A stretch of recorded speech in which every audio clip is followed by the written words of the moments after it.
এই কয়েকটি দাবি অতি দ্রুত সময়ে বাস্তবায়নযোগ্য এবং আমরা চাই যে কোনোভাবে সেগুলো বাস্তবায়ন হতে হবে। আমরা সেই দাবিগুলো উত্থাপন করছি। আমাদের প্রথম দাবি হচ্ছে অন্তত 10টি ডাবল ডেকার বিআরটিসি বাস চালু করতে হবে, সেগুলো নির্দিষ্ট রুটে শিক্ষার্থীদের ফ্রি সার্ভিস দিবে। দ্বিতীয়ত, অন্তত 10টি নতুন ই কার্ড চালু করতে হবে। তৃতীয়ত, শাটল ট্রেকার অ্যাপের জন্য পর্যাপ্ত বাজেট বরাদ্দ দিতে হবে।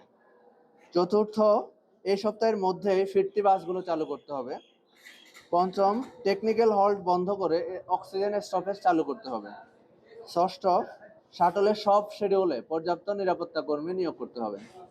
প্রিয় সাংবাদিক বন্ধুরা, আপনারা দেখছেন যে আমাদের ক্যাম্পাসে যে যারা শিক্ষার্থী আছে তারা বেশিরভাগই হচ্ছে অনাবাসিক এবং প্রায় মোর দেন 20,000 শিক্ষার্থী হচ্ছে ক্যাম্পাসের বাইরে বসবাস করে এবং তাদের একমাত্র যাতায়াত ব্যবস্থা হচ্ছে শাটল ট্রেন। কিন্তু এই শাটল ট্রেন দীর্ঘদিন ধরে অনেক সমস্যায় জর্জরিত। আমরা বারবার দাবি দেওয়া আলোচনা করার পরও এগুলো আসলে সমাধান হচ্ছে না এবং বর্তমানে নতুন সেশন যুক্ত হওয়ার পর শাটল ট্রেনে পুরো অনেকটা দাঁড়ানোর জায়গাও নাই। শিক্ষার্থীরা আমাদেরকে নিয়মিত অভিযোগ দেয় যে আমরা বসাতে দূরের কথা, দাঁড়িয়ে যে যাতায়াত করবো সেই ব্যবস্থাও আমাদের নেই।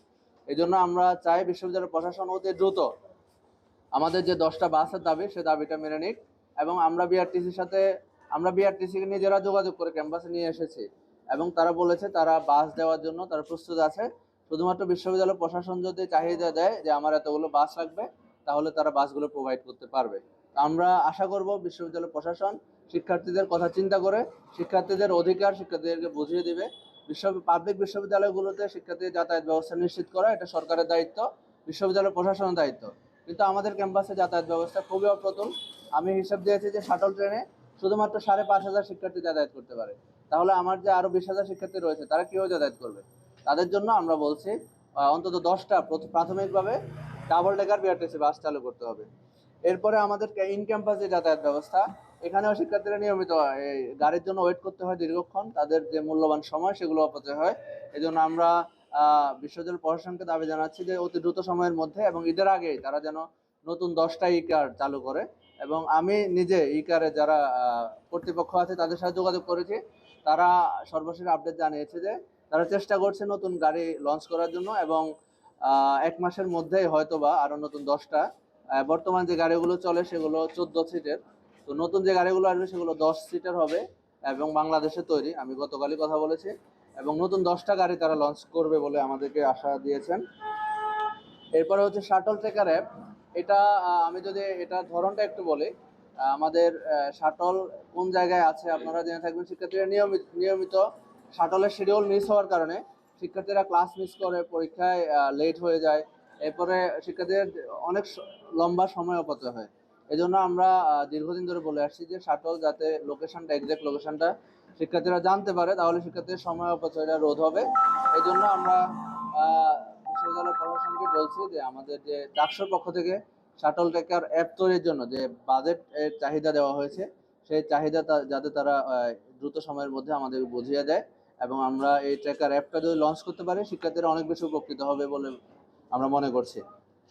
এরপরে আমাদের যে শহর থেকে ফিরতি বাসগুলো আসে, আপনারা জেনে থাকবেন আমাদের ক্যাম্পাসে যে বাসগুলো চলাচল করে এগুলো শুধুমাত্র শিক্ষক, কর্মকর্তা এবং কর্মচারীদের জন্য নির্দিষ্ট। শিক্ষার্থীদের এখানে কোনো সার্ভিস দেওয়া হয় না। এজন্য আমরা বলেছি যখন বিকেলের যে বাসগুলো শহরে যায় সেগুলো আসার সময় খালি আসে ক্যাম্পাসে, তো তখন অনেক শিক্ষার্থী টিউশন করে ক্যাম্পাসে ব্যাক করে, তো তাদের সুবিধার্থে যাতে 9টি বাস শিক্ষার্থীদের জন্য বরাদ্দ দেয় এটা আমরা দাবি জানিয়েছিলাম এবং প্রশাসন আমাদেরকে আশ্বাস দিয়েছিল তারা বাসগুলো দিবে। কিন্তু একটা পর্যায়ে গিয়ে তারা 3টা বাস দেওয়ার পরে আর কোনো বাস চালু করার বিষয়ে তারা আগাচ্ছে না। সর্বশেষ আমাদের যে নীতিমালা প্রণয়ন এবং ব্যবস্থাপনা কমিটি গঠন হয়েছে সেই কমিটিতে সিদ্ধান্ত হয়েছে যে 7টা বাস চালু করা হবে, আরও 4টা বাস চালু করা হবে, কিন্তু সেই প্রক্রিয়া এখনো আটকে আছে। এর মধ্যে আমাদের ভিসি পরিবর্তন হয়ে গিয়েছে এবং নতুন ভিসির টেবিলে এখন সেই মিটিংয়ের সিদ্ধান্তগুলো আছে।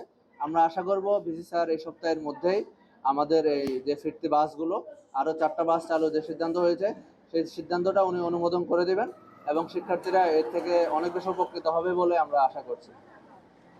এরপর আমাদের টেকনিক্যাল হল্ট বন্ধ করে অক্সিজেন স্টপেজ চালু করার যে দাবি, আপনারা জেনে থাকবেন গত কিছুদিন আগে আমাদের টেকনিক্যাল হল্টে যে স্টপেজ আছে সেই স্টপেজ থেকে টেকনিক্যালের কিছু স্টুডেন্ট তারা হচ্ছে শাটল ট্রেনে উঠে আমাদের একজন নারী শিক্ষার্থীকে হেনস্থা করেছে এবং তারা যে দলীয় স্লোগান আমাদের শাটলের মধ্যে যেটা অতীতে কখনো এই ঘটনা ঘটেনি, সেই ঘটনা তারা রটিয়েছে।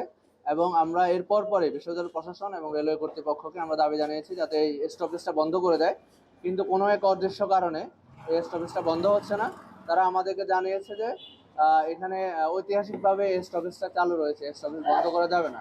আমরা সাথে সাথে এটা প্রতিবাদ জানিয়েছি এবং আজকের সংবাদ সম্মেলন থেকে আমরা আবারও দীপ্ত কণ্ঠে দাবি জানাচ্ছি এই স্টপেজ অতি দ্রুত সময়ের মধ্যে, এই সপ্তাহের মধ্যে এই স্টপেজ বন্ধ করতে হবে এবং অক্সিজেন স্টপেজ চালু করতে হবে। এরপরে আমাদের শাটলের আপনারা জেনে থাকবেন যে 4 জন বিশ্ববিদ্যালয় প্রশাসনের পক্ষ থেকে নিরাপত্তা কর্মী নিয়োগ করা হয়েছে, কিন্তু সেটা শুধুমাত্র 2টা শিডিউলে তারা শহরে যায় এবং আসে সন্ধ্যার পরে। তো আমরা চাই সবগুলো শিডিউলে যাতে এই 4 জন যে নিরাপত্তা কর্মী দেওয়া হয়েছে সেই নিরাপত্তা কর্মীরা যাতে সবগুলো শিডিউলে অ্যাভেলেবেল থাকে, যাতে শিক্ষার্থীরা কোনো রকমের সমস্যার সম্মুখীন হলে তারা সাথে সাথে নিরাপত্তা কর্মী শরণাপন্ন হতে পারে সেজন্য, এবং বহিরাগত যে রোধ করা সেটার জন্য তারা ভূমিকা রাখবে বলে আমরা আশা করছি। এই নিরাপত্তা কর্মীদেরকে যাতে সব শিডিউলে অ্যাভেলেবেল করা হয় সেটা আমাদের সর্বশেষ দাবি। আমরা আশা করব বিশ্ববিদ্যালয় প্রশাসন এখানে যে 6টা দাবি আমরা উত্থাপন করেছি, এই 6টা দাবি যদি মেনে নেয় আমাদের শিক্ষার্থীদের যে দীর্ঘদিনের ভোগান্তি সেটা কিছু অংশ হলেও কমে আসবে বলে আমরা আশা করছি। এবং বিশ্ববিদ্যালয় প্রশাসন এখন সবগুলো দাবি শুধুমাত্র অনুমোদনের অপেক্ষায় আছে, সবগুলো প্রসেসিং এখন শেষ। আমাদের দিক থেকে যে প্রচেষ্টা করা দরকার ছিল আমরা সবগুলো প্রচেষ্টা আমরা সম্পন্ন করেছি, যে যে জায়গায় যোগাযোগ করা দরকার ছিল সেই জায়গায় আমরা যোগাযোগ করেছি। এখন শুধুমাত্র প্রশাসনিক সিদ্ধান্তের অপেক্ষা আছে। এই জন্য আমরা আজকে সংবাদ সম্মেলন করে সেটা আপনাদের মাধ্যমে শিক্ষার্থীদেরকে অবগত করার জন্যই মূলত আপনাদেরকে ডেকেছি যে আমাদের চাকসুর পক্ষ থেকে যা যা করা দরকার ছিল আপনারা দেখেছেন। আমরা চাকসুর কাজ আন্দোলন করার নয়, কিন্তু এরপরেও আমরা শাটল ট্রেনের সংস্কারের জন্য আমরা আন্দোলন করতে বাধ্য হয়েছি, এবং আন্দোলনের কারণে আমাদের যে সর্বশেষ মিটিং হয়েছে সেই মিটিংয়ের কিছু সিদ্ধান্ত শিক্ষার্থীদের জন্য উপকৃত হবে, এরকম কিছু সিদ্ধান্ত এসেছে। তো আমরা আশা করব চাকসুকে আবারও যাতে আন্দোলনে মাঠে না যেতে হয় সেজন্য প্রশাসন আমাদের যে দাবিগুলো দিয়েছে সেই দাবিগুলো অতি দ্রুত সময়ের মধ্যে বাস্তবায়ন করবে, এবং শিক্ষার্থীদের যে অধিকার সেই অধিকার তারা শিক্ষার্থীদেরকে বুঝিয়ে দিবে এই প্রত্যাশা রেখে। এবং যদি তারা আমাদের দাবিগুলো মেনে না নেয় তখন আমরা শিক্ষার্থীদেরকে সাথে নিয়ে শিক্ষার্থীদের সমস্যা নিরসনে আমরা কঠোর আন্দোলনে যেতে বাধ্য হব। এই এই কথা বলে আমি আজকের সংবাদ সম্মেলনের যে প্রেস ব্রিফিং এবং লিখিত বক্তব্য সেটা শেষ করছি।